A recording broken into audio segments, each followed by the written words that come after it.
everyone, welcome to Diversity in Yachting on Yachting International Radio. I'm your host Simi, and today we are joined by Graziela. Is that how you say your name? Graziela? Yeah, perfect. Graziela Rodrigues. Yes, yeah. How are you guys? Thank you for calling me, eh? Yay. Thank you for the invite. So you are from Brazil. Why don't Yes, I you am. let us know where in Brazil are you from? Firstly, let's start there. Yeah, so basically I'm from Brazil. I'm from Santos. Nobody knows where Santo is until I say Neymar. So Neymar, the city of Neymar. This is my city. So everyone knows now. Now we know. Yeah. Neymar the hoodie. and Yeah. is yachting known in your city, or is it something that's popular? No. Okay. No. In my city, we have the biggest port in the Latin America. Okay. And it's only know about the cruise lines. So we do have like a very, very long season, summer season with cruise lines, but not yachting. Yachting in Brazil, I guess, is going to be not so many like here in Europe or in Caribbean or the US, but we do have some yachting there, but it's just like near to Rio de Janeiro and maybe south of Brazil, if I'm not mistaken. Like the biggest yacht, maybe it's gonna be in Angra dos Reis, that is in Rio, I guess. Oh wow, okay. And so you do have cruise line experience. Tell me when you started it and how long you've been in the industry for. Yeah, so I started almost 10 years ago in 2011. And I decided to start because I saw that was the only opportunity for me to learn language, that it was my goal. And also to travel the world, Okay. And I started as photographer because I didn't have any experience, and not even English. So it was very, very hard for me to start because I did all by myself. I didn't even mention to my parents that I'm going to do this. So it was just like a surprise. Hi, bye, I'm going, bye, like this.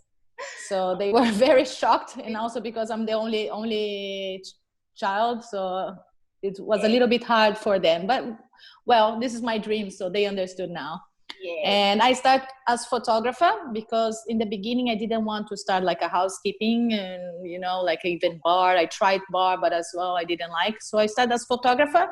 I did 2 contracts.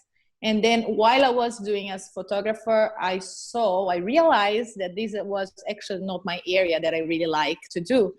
And I got in love by guest relations, guest services, hospitality, custom service. So I applied and I changed to the other cruise line. So I start jumping for cruise line to cruise line. Of course, always, changing the level of the cruise lines.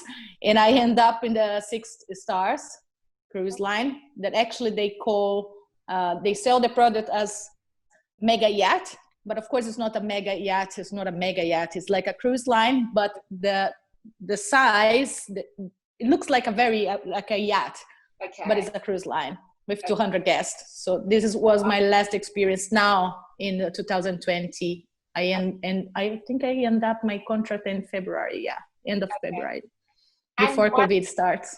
Oh yeah, before the craziness. Yeah. And what made you make the decision to do the transition into yachting?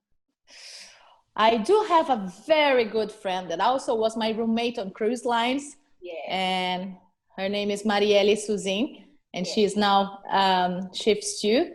Oh wow. She's working as well for a long time, I think more than 5 years on yachting. Every single time she mentioned to me, you should change to yachting. And every time I was refusing, I said, no. So after with all this drama with COVID and everything, I had a lot of time to think about it. And I decided, okay, maybe now is the time, now I'm ready to change, because also it's a very hard situation. And all the cruise lines they are not operating at all. So I say, okay, maybe I should try. Yes. And I decided to change. Do you feel that your cruise line experience helped you land your first job?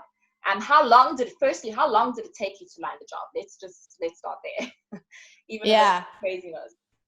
So when I started to try to change to jump to yachting, I was in Brazil. So I was stuck there in Brazil. Nobody can go out, nobody can come in.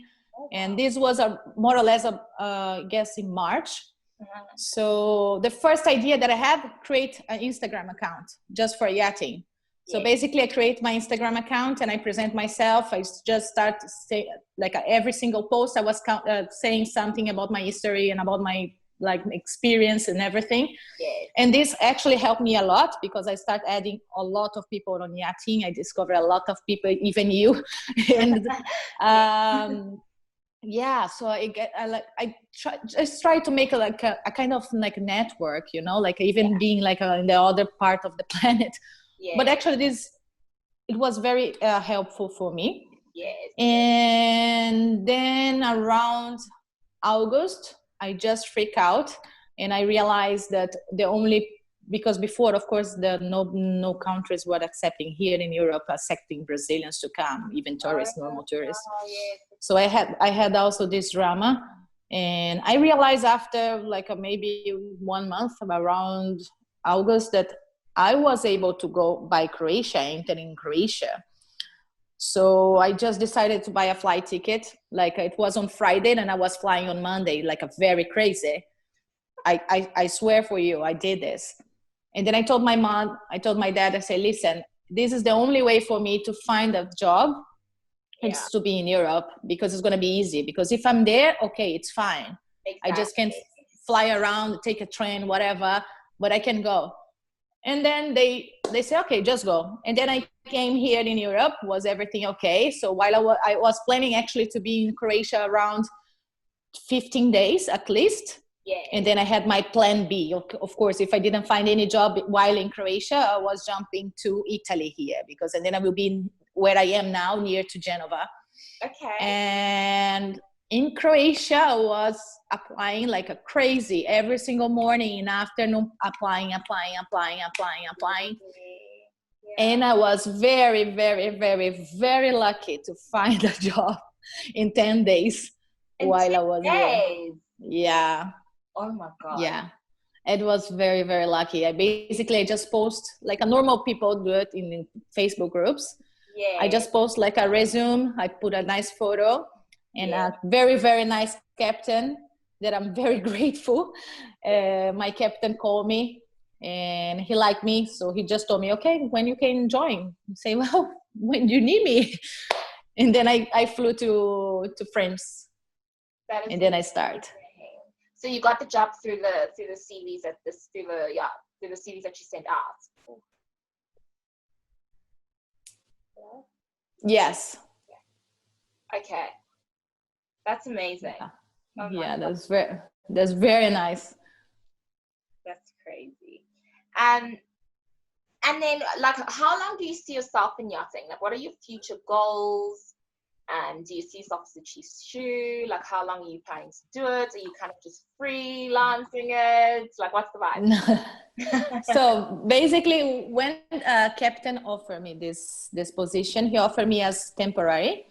Because of course he understand that I didn't have like enough experience on yachting, but he knew that I have a lot of experience in hospitality. And then he told me, okay, I really prefer to take someone that is green and I can teach you how it works here on our boat. And then actually this is what happened. So I came there, they were very nice, all crew, very, very nice. They teach me everything. They were very patient. Captain was every single time asking me like, how are you? Everything's fine. And, you know, very concerned and about my situation, because of course when I joined, I was very quiet like this, just observing like, okay. And then after our first boss trip, I realized what is yachting. Basically this is the answer. I realized what is yachting. So I'm working, just running like a chicken every single time, everywhere, you know, like a non-stop. But it was so nice. And also I'm very lucky with my bosses. They are very, very nice people. So it's good. And now actually talking about what you ask, my plan is to continue because the captain he wants me to next season. So next season I will be there. Yeah, I got the job. So next season I will start probably in February or March, depending on the situation. Yeah. And of course I want to improve every single time, and I can, improve. And who knows, maybe one day I will become chief stew. Who knows? I think it can happen. Yes, of course it can. I think so. Yeah. Of course it can. So, what was interesting about your Instagram is that you speak so many languages, and that is amazing. Now, did you ever feel, I don't know how your crew, like what nationalities were on board, but do you ever feel that English is sometimes a difficult, kind of makes you insecure sometimes, or how can I put this? That you may not be natively English speaking, and when you're working in an English environment, does that make you a little bit nervous from time to time? Definitely. The answer is yes, definitely. Okay. And this actually doesn't happen only with English. For me, it happens with all the language that I speak, because I never did any classes. I never studied all the language. I learned by myself. That's the point. That's the point. So that's why I never trust on my English or on my Italian or even on my Spanish. But one point of the life, I just give up. I say, okay, like everybody make mistakes. So for me, it's normal. Everybody will understand. If I'm able to communicate, even if I'm speaking wrong, if they understand, it's fine. I'm good. No, it's true. It's true. And I mean, you speak pretty well. I think there's no better way than to learn it by just speaking. So yeah, exactly. I mean, I can hear you perfectly. Yeah. No, in the beginning I was very, very quiet. Every time I was like afraid to talk. But once that I started actually working on a cruise line that is American, I just say, okay, everybody, if there's people that actually is native, they speak like a broken English, let's say, why should I be afraid, of my English? So it's fine now. Yes. And it's true, no one should really be afraid, because, people feel that language is sometimes can create discrimination. But I feel that if you just communicate, like, don't ever let it be something that should hold you back from anything. Like, you'll get better and better as you speak, and you have to get better and better. Like, there's no way you won't. So it's good that you just were like, you know what, I'm talking. Yeah, I'm just talking, and this is the way that I talk, I don't care. Yeah. Now I'm like that. And when you were on the cruise liners, did you work with a mixed bunch of nationalities, people from different cultures? Like, I don't know which specific cruise liners you were on, but what was how were the people? Well, I started working in very, very big cruise ships, with like 3,000, 4,000, even 5,000 guests, no crew. And crew, more or less, let's say 2,000, if I'm not mistaken, more or less. And then my last ship was only 200 crew. Yes. But actually, the nationalities is every time mix. It's like everywhere, people from everywhere. Yeah, from South Africa, from Brazil, from Philippines, India, doesn't matter. It's like a mix. Yes. And with that mix, did you ever feel there was some type of dynamics? Like, how did people deal with the cultural differences? Well, I work as yes. I work for one cruise line that I'm not, of course, not mentioning which one. Yeah. But I felt some discrimination between nationalities. Okay. Because of course we do have the crew mess, the officer mess, and the staff mess for staff, crew, and officer. Yes. And basically they put some nationalities only to eat in the crew mess, and not even if you have like a stripes or whatever, even a high position, they do this. So this cruise line, actually I work like for only one contract, and that's it, because I don't work with this kind of environmental situation. No, not for me. It's it's very, very sad. But normally, even the other the last one was amazing, because there was only one crew mess, so everybody eats there, even the captain. So every single time, captain, staff captain, securities, everybody together. That's amazing. So This is good. Yeah, this Yeah. is very nice. But then with the segregation of the crew messes and people being put in certain, like certain nationalities and certain messes, what if I decided that I was just going to get up and grab my plate of food and move to the other crew mess? Like, what would happen? If you are allowed to do it, nothing's going to happen, because of course, if you, like, for example, I was officer, so I can use the boat, the three crew mess. So I can go, I can just use whatever I want. Okay. But for example, for a crew member, normal crew member, normally Filipino or Indian, these kind of nationalities, they are not allowed to come in hours. So if they go, probably they receive a warning, and then, you know, with 3 warnings, normally you just go dismissed. So it's very. So there wasn't a lot of Filipinos and that nationality that was in those higher positions as per se. So I'm guessing an officer would be a higher position on the cruise liner. Yeah, there were some. There was some Filipinos, some Indians. Of course, they do go like for a higher position. Okay. But most of them, they just are not allowed at all to go there. So this is actually very sad. I don't even like to be talking about, because I get memories, you know. Yeah, I mean, yeah, it's sad, but it's good. It's good that, you know, that, like, you know, people know, because I mean, that's just, I couldn't imagine. I'm so radical. Like, if that was me, I would just sit on Yeah. table. But it's good that there's other cruise liners that you said, like that last one that you were on, that had one mess and everyone was eating in the same. I love that. It's like an open office plan. Yes. Everyone's equal. Yes. So it does show that, you know, it's not every single cruise liner. No. It just happened with one, and I worked for 6. So yeah, it was only one. Yeah. That's amazing. That is really good. No, that's good. Yeah. Wow. And what was the language that was most spoken on the cruise liners that you worked on? I worked for 2 companies, Italian companies. So in Italian company, they say that English is mandatory, but actually no, it's Italian. Everyone speak Italian with you. Even sometimes on the meetings, they do like they prefer Italian, and I understand. Yeah. I understand Italian very well, so I know how they feel. Yeah, so exactly. Most of them they were Italian. But of course, in the other one is only English, only every time English, and that's it. And also when I work in Pullman tour as well, is Spanish. Oh, okay. Oh. Yeah. So you've just been years and years and years and years and years. Yeah. That is amazing.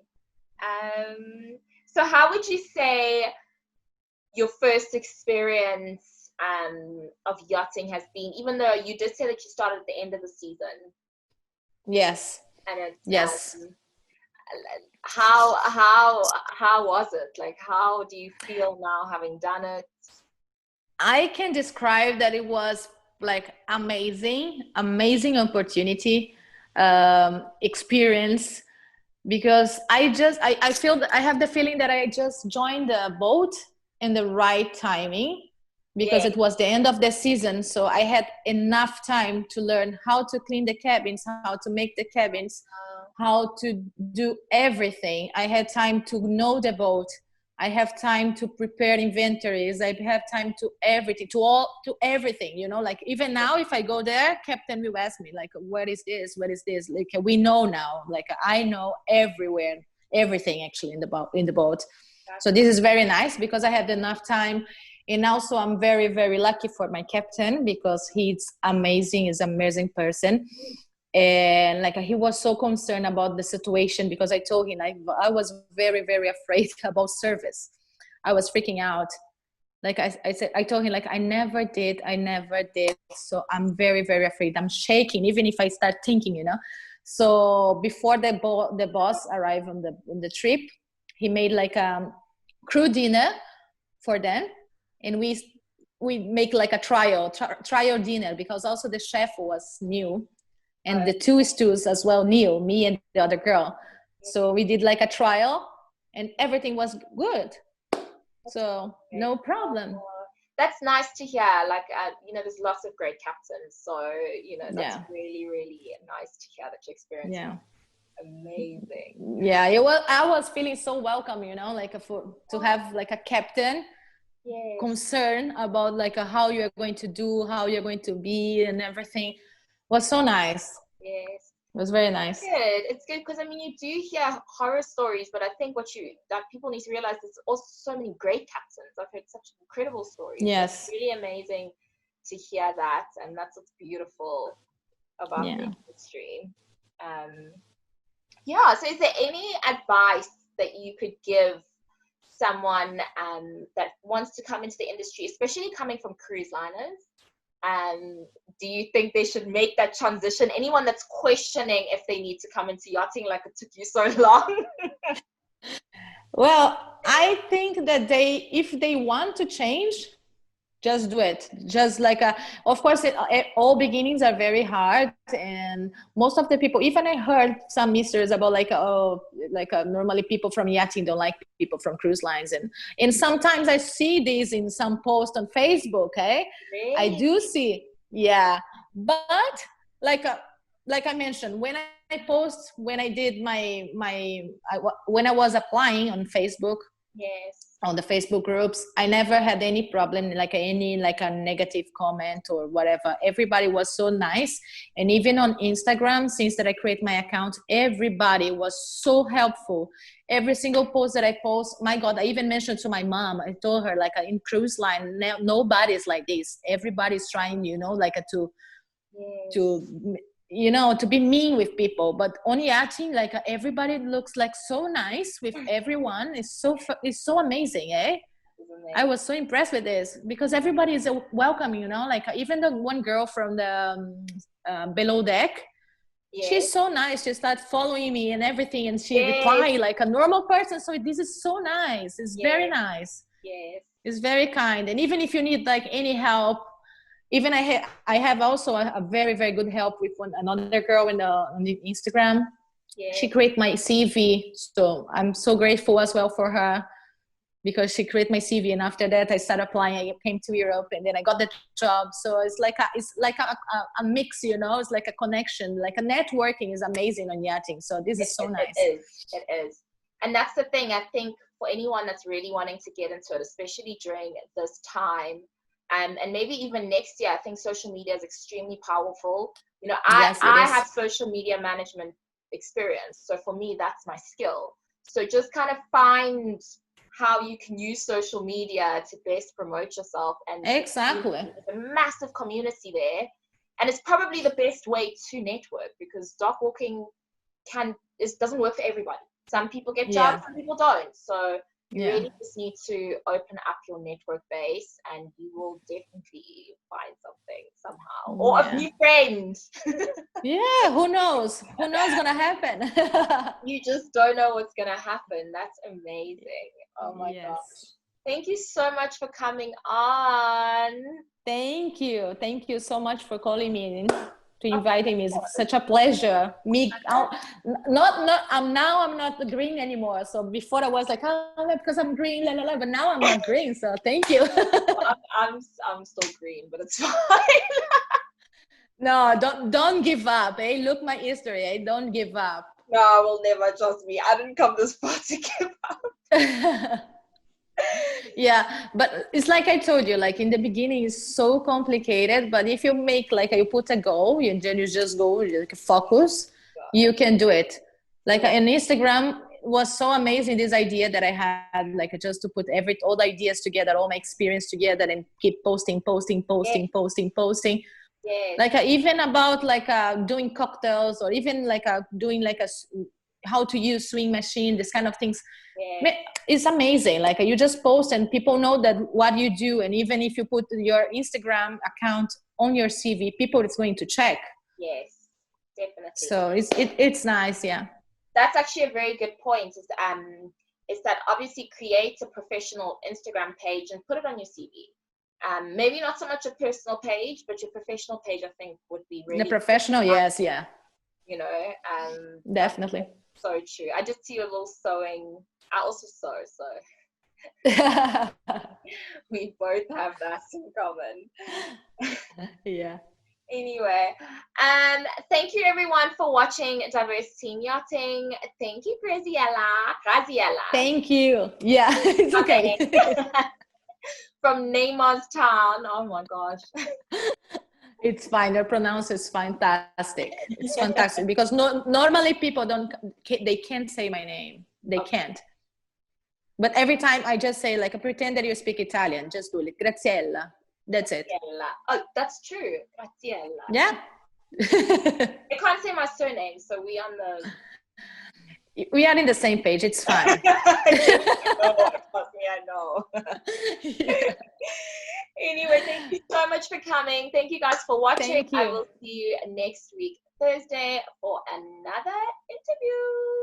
Bye.